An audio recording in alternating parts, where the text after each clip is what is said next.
Welcome to the Thriving Children podcast, the show that helps parents and teachers to put the magic back in child development. Here's your host, Clare Crew.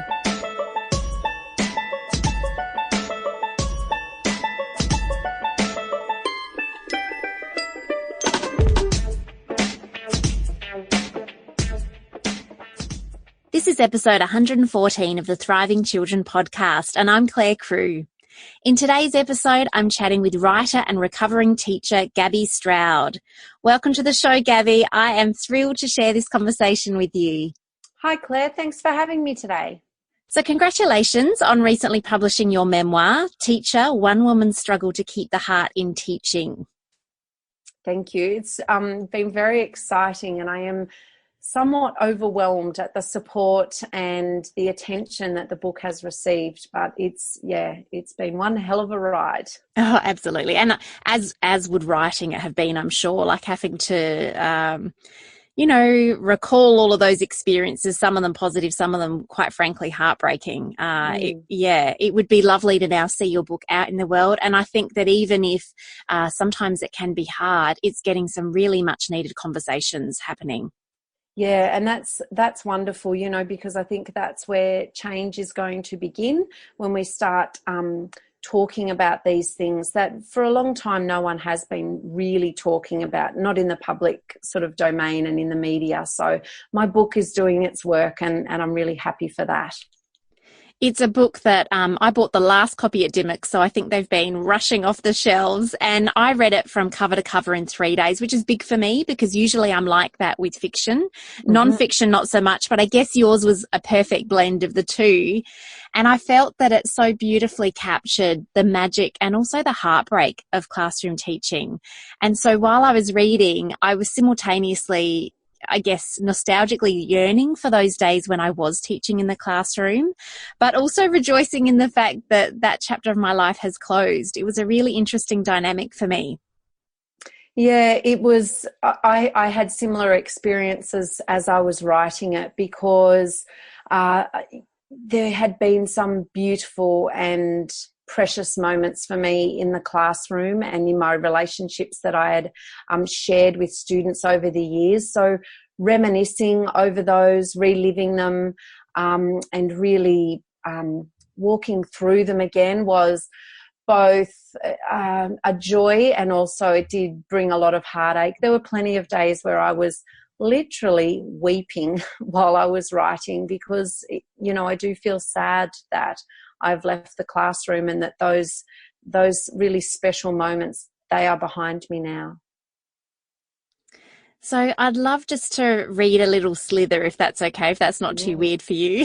No, that's lovely. I love being read to. Watching children learn is a beautiful and extraordinary experience. Their bodies transform, reflecting inner changes. Teeth fall out, knees scab, freckles multiply. Throughout the year, they grow in endless ways, and I can almost see their self-esteem rising, their confidence soaring, their small bodies now empowered, given wings. They fall in love with learning. It is a kind of magic, a kind of loving, a kind of art. It is teaching, just what I do, what I did, past tense.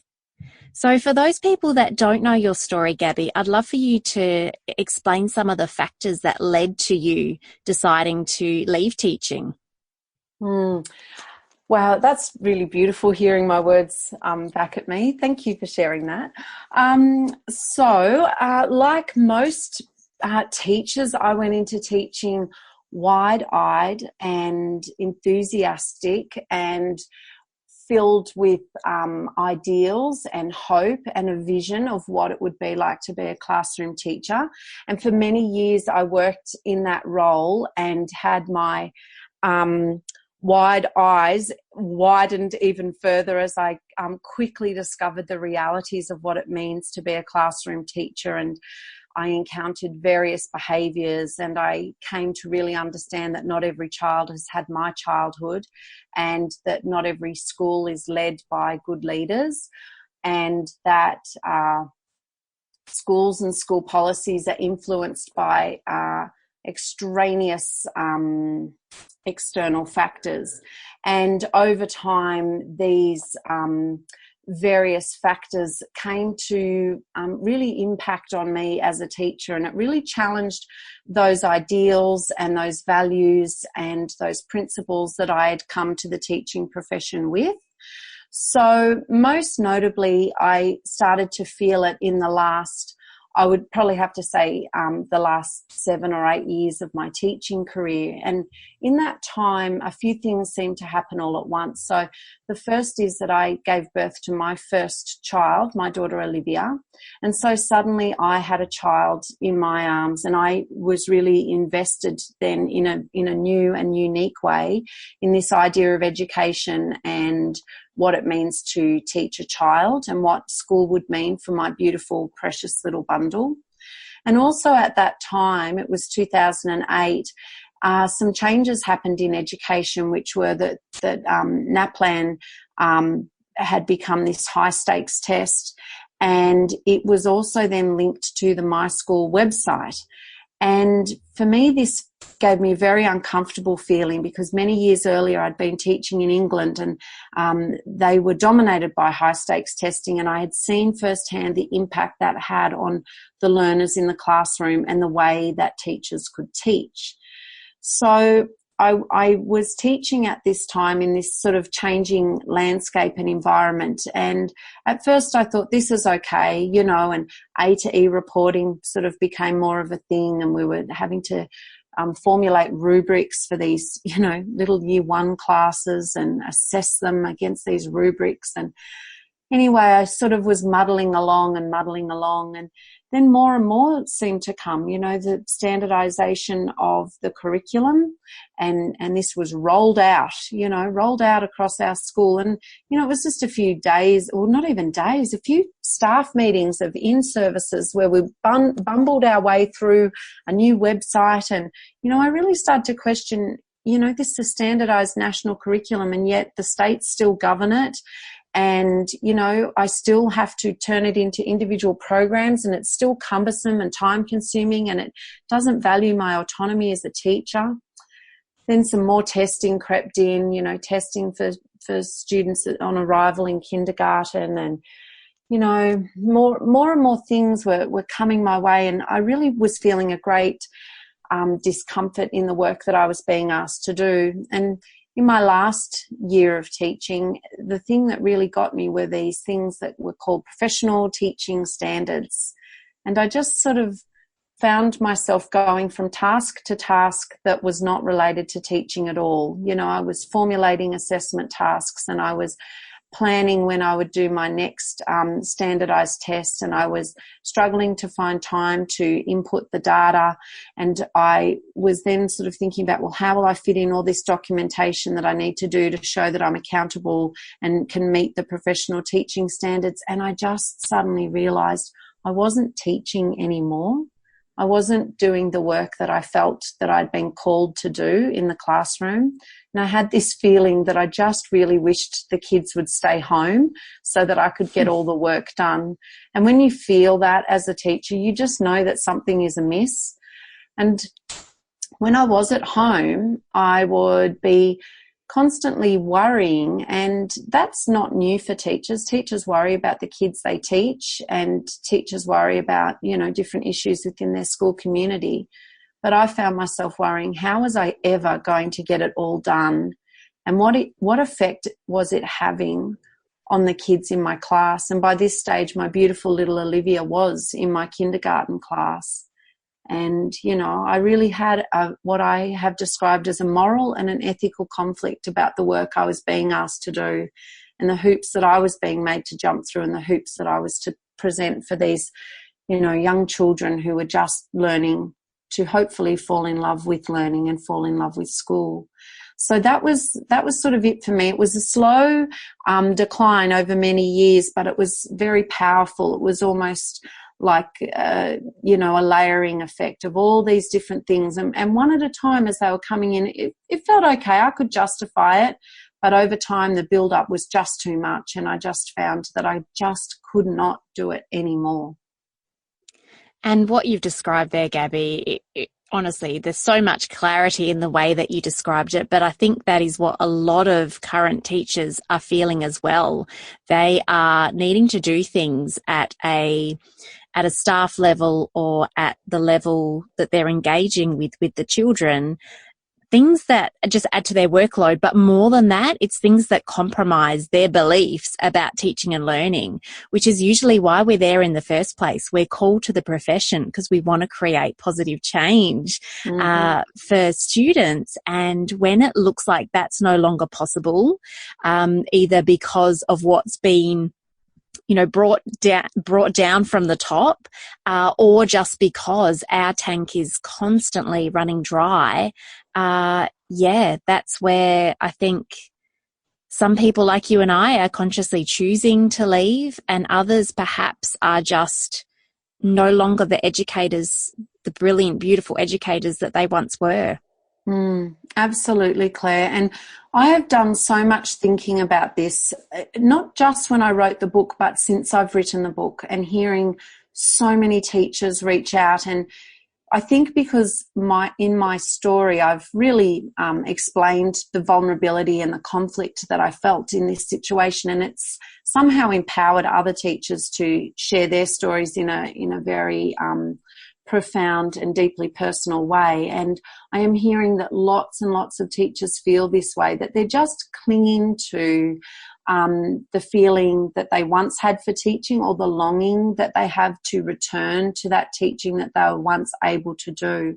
But something I've really been thinking about more recently, as I've received all these messages from teachers, and a lot of them talk about a feeling of burning out, and that's absolutely what I felt. The stress was just too much. The workload was insurmountable.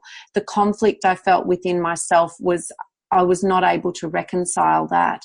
And yet I've been reading about this question of, well, is that burnout or is it demoralization? And I think that what I need to do now with this conversation that I'm having sort of on this public level is to bring attention to the fact that it quite likely isn't burnout, because burnout implies that had I managed my resources better, and had I taken better care of myself, and had I perhaps worked a little bit differently, I would have been able to manage the task better.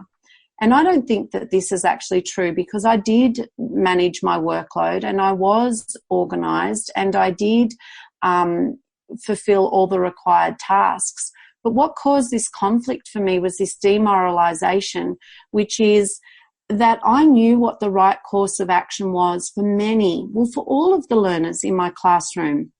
I know what to do. I'm a good teacher, and I knew how to get them from point A to point B. But what was being asked of me was a particular course of action that I knew would not work. And the right course of action, the thing that I knew would work, I was not allowed to take that course of action. So I really think that rather than being burnt out, that I was working in a place, and many teachers are trying to function within a system where, there's a sense of demoralisation, where we're not valued as professionals and our judgment is no longer considered valuable. And really, that's the thing that we need to address now, is how we are going to value our teachers and trust them and treat them as professionals and give them back that autonomy that they need so that they can do the work that they know how to do. Oh, I agree wholeheartedly, Gabbie. Do you have any inklings of how we can actually make that happen? Well, I'm not sure. I think that it's going to come from sort of a sense of agitation, which will be teachers speaking out, teachers adding their voice to my voice. I think also parents could add a powerful voice to this conversation if they were then to throw their support behind classroom teachers. It would be lovely to say that what we need is a leader who will bring this transformative change. And by a leader, I mean a politician. But sadly, at the moment, I don't see that there's anyone out there that really understands the truth of my story and the truth of of many teachers out there and their story. So, I mean, I always live in hope that maybe someone will come along and share this vision that I have and will implement it. So, yeah, that's a really tough question to answer, how that's going to, how that change is going to happen. But I think it will begin, and it is beginning now, with this conversation, with my book, with other teachers joining their voice to my voice and talking about this. And, you know, there's been a lot of positive media and, you know, even just sources such as yourself, you know, giving strength to my message. All of that can only help the cause, I suppose. Yeah, I think everything begins with that collective voice. And that's one thing that came up quite a bit in the book as well.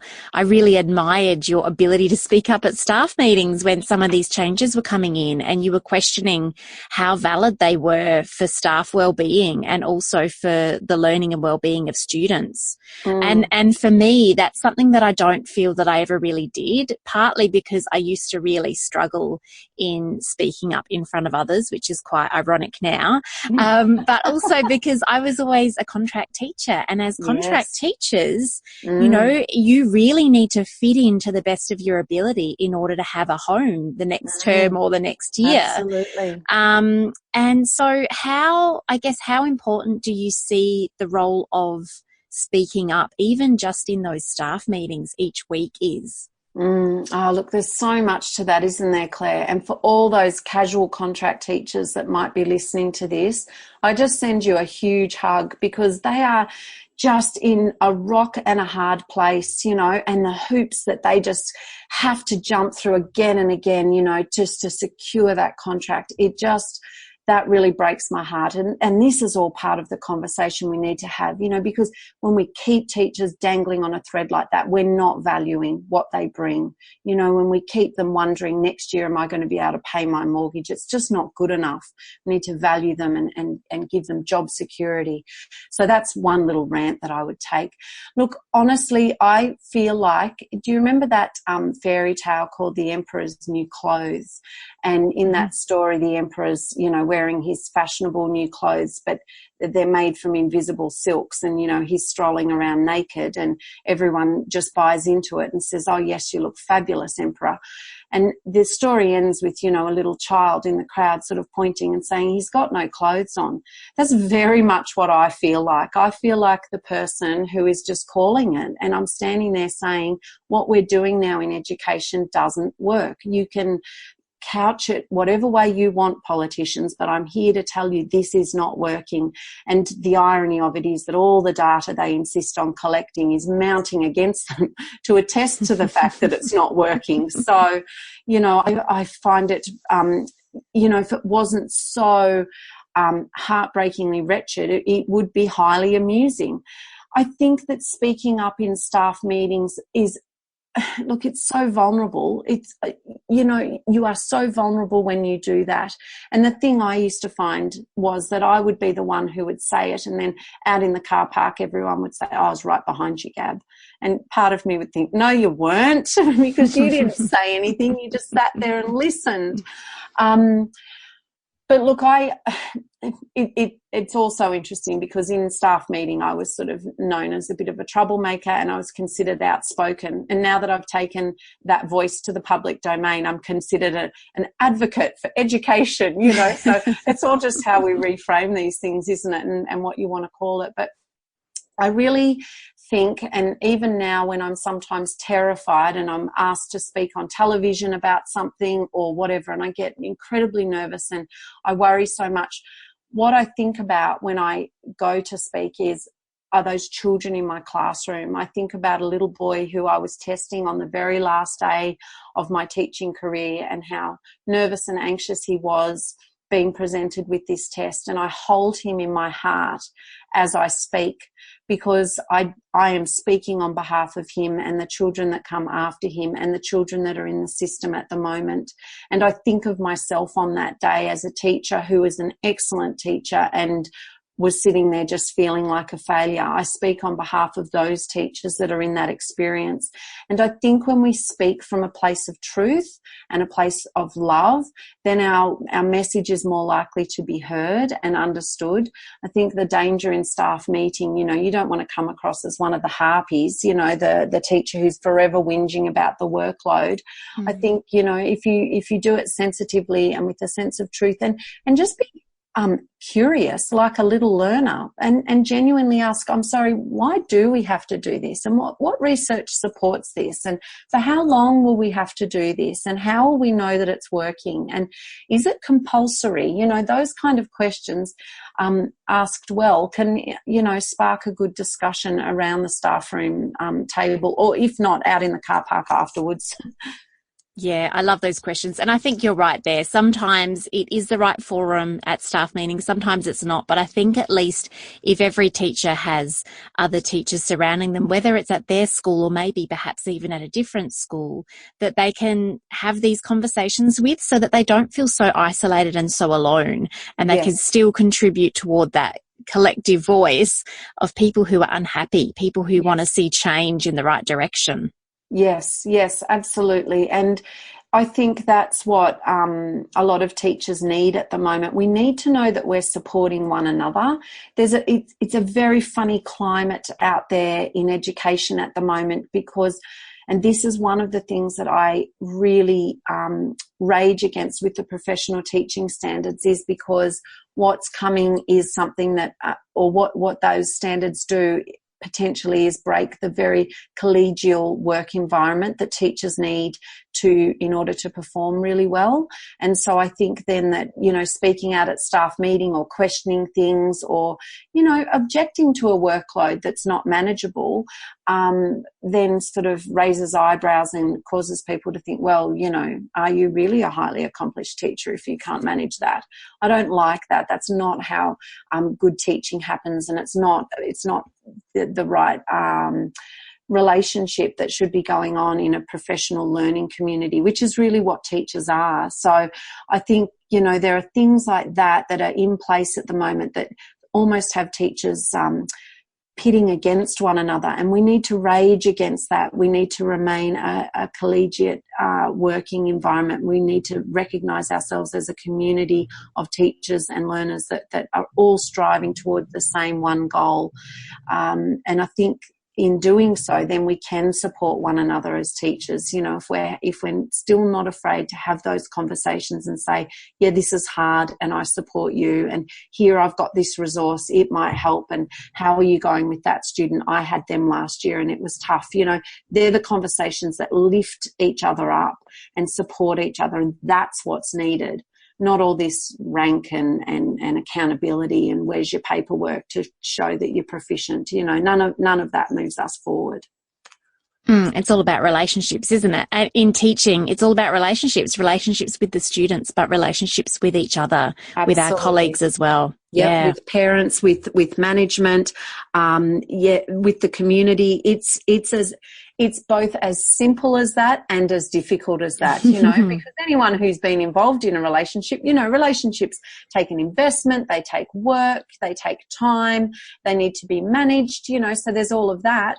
But then, think of your best friend. How easy is that? So relationships are both, they're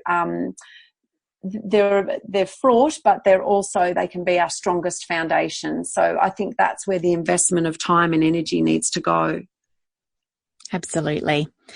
Shifting gears a little bit, Gabbie, in the book, one of the parts that I loved, I guess it was the chapter of your life when you became a mum, and it almost seemed as though then your discontent amplified. You touched on this a little bit earlier in our conversation because you felt like you couldn't give your full self to teaching anymore, but you also couldn't give your full self to parenthood. And that is an experience that is so mirrored in a lot of the teachers that I know. So I'm just wondering if now you're not teaching, but now you still wear that hat of mother and you've got children who are in the education system. Has that changed the way you do things or view things on the other side of things? There's quite a bit to that for me. So one of the first things that I just wanted to say, and for any teacher out there that's listening that has gone through a similar journey to me. I found it incredibly painful to even return to the physical grounds of the school after I had left teaching. Such was the feeling of damage that had happened to me. So my poor little Olivia in year 1, you know, if I went to school to pick her up, I'd park sort of a block away and watch her as she walked towards me. So I think that you know, I'm sort of replying to that question in terms of when I was particularly damaged, you know, something had really transformed for me in terms of even proximity to the school and being able to, I couldn't come in and help at the tuck shop. I couldn't volunteer for things. I couldn't come and watch her be in a little assembly item or anything like that. The pain was too much for me to even set foot in the environment. So that has changed now. It's taken you know, it took probably about a year, but I can happily go and pick my kids up now, and I can watch them do things at assembly, and I can participate a little bit more in school life. So for any teacher out there who's listening and is in that very painful stage, I want to reassure you that it does pass. But look, here's the thing. My kids at the moment, I think they're succeeding and learning in spite of the system, not because of it. I think that, you know, they recently brought home their school reports, and I think they spent more time looking at them than I did, because you know, I just think that the way teachers are being asked to report at the moment, you know, I just read it and I think this could be a report for anyone's child. This doesn't tell me anything about my child.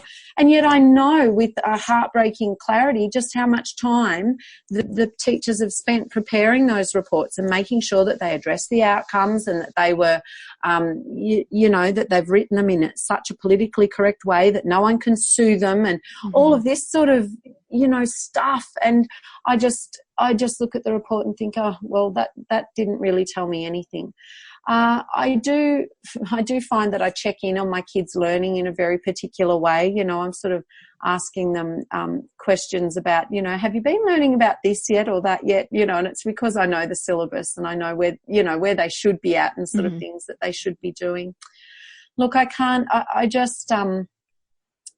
I will forever look at teachers with almost like a sense of empathy and sometimes sympathy. I know the work that they're doing and I know that they're trying their best. But so often my kids come home from school and they tell me about, you know, what they've done. And to be honest, Claire, I just roll my eyes because it's not, I can tell by the way my children talk, they're not invested. They're not excited about school. They don't talk about school on the weekends, or they don't say, oh, you know, if we're doing something at home, they don't sort of say, oh, we learnt about this at school. I think they're having a very disconnected learning experience. Interestingly, and I did write about it in the book, Olivia didn't want to do NAPLAN, and so her dad and I, we filled out the paperwork and we explained that we objected to NAPLAN on ethical reasons, and our daughter didn't have to sit it. And then the poor little pet got anxiety because she was only one of only about 2 or 3 kids that didn't have to do NAPLAN. So she was kind of damned if she did and damned if she didn't. So the other thing I'm very aware of is my kids are their own people. You know, they'll make of their school experience what they will. But I think that they really do know that they've got a mum who supports them very much. And you know, I'm very aware that I am their first and their lifelong teacher. So, you know, school can do its best, but I'll be there teaching them the whole way. Oh, I love that. I got goosebumps when you said that, Gabbie. So I guess we need to wrap things up soon, but I'd love to see if you had any ideas on how we can stop losing the brilliant, wholehearted educators like yourself. That is just a really tough question. I'm going to say that, you know, really good teachers, you need to look after yourself. That's a really, that seems almost trite for me to say that, because I tried really hard to look after myself and I still couldn't manage. And I also would like to say to them, you know, keep on sort of fighting, keep raging against the things that you know take you away from the true work of being a teacher. But again, I feel a bit unfair saying that, because raging against things when you're struggling is just so hard. I think that, you know, as a good teacher, you should hold firm to the things that you know are true, that you know that it's all about relationships, that you know that you matter as a teacher, that you know that you're not an empty vessel, just like the children in front of you are not empty vessels, that you bring yourself to your classroom every day and you give a little piece of yourself away every day. And in knowing all of that, then, that it's okay to have a whole weekend where you don't do anything, where you just look after yourself. And I hear it. I know the logistics of that are seemingly impossible. But if you want to stay in the game and you want to keep doing it, then you've got to do that. And you've got to do that for yourself and for those little children that you love to teach, because otherwise I guarantee you will end up where I am, which is, unable to teach anymore. And it's a very sad thing to have that taken away from you. So I would advocate that you look after yourself as though you are your most precious kindergarten child. And look, the other thing I'd say, get help if you need it. Don't be afraid to go see your doctor and say, I'm not traveling well. Talk to your partner if you need to downsize your workload. I'm a huge advocate for psychologists. Find someone who you can relate to, because you need someone that you can talk to and someone who's your sounding board. Teachers give so much of themselves, so you need to find someone who's there for you. I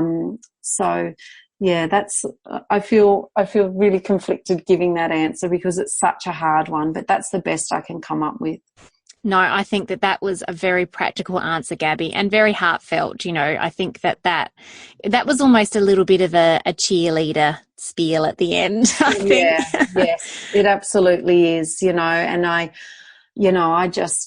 I always think, what can I tell teachers? Because I couldn't do it myself, so I'm advocating for teachers. And, if teachers just go out there and do their very best that they can manage each day in the classroom, I'll do my work, I promise, out here on the outside the school gates, and I'll agitate and I will,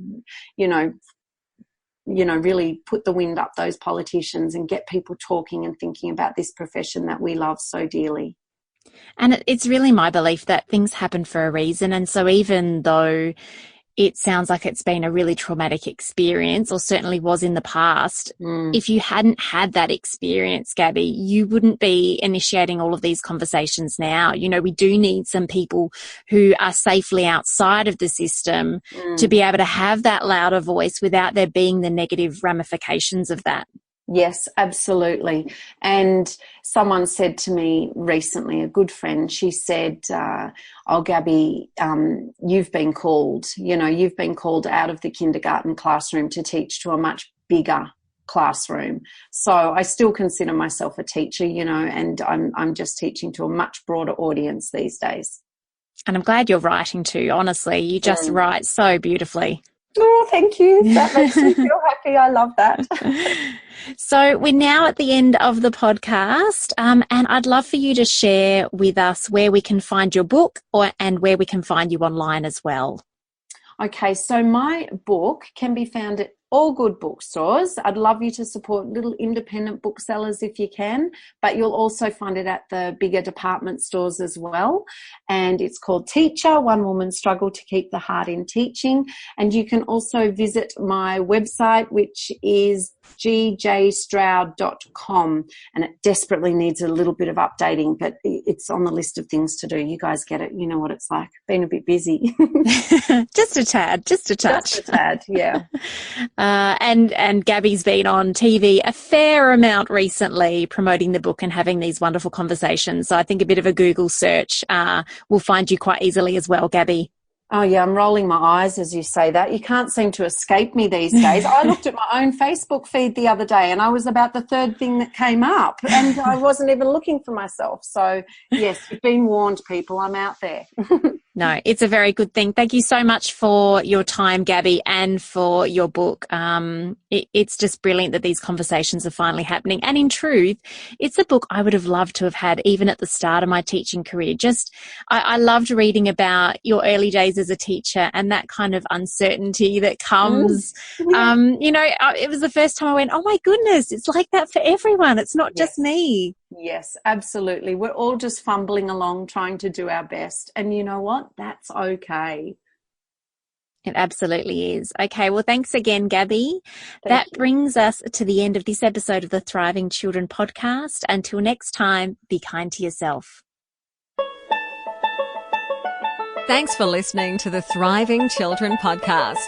For even more goodness, visit thrivingchildren.com.au.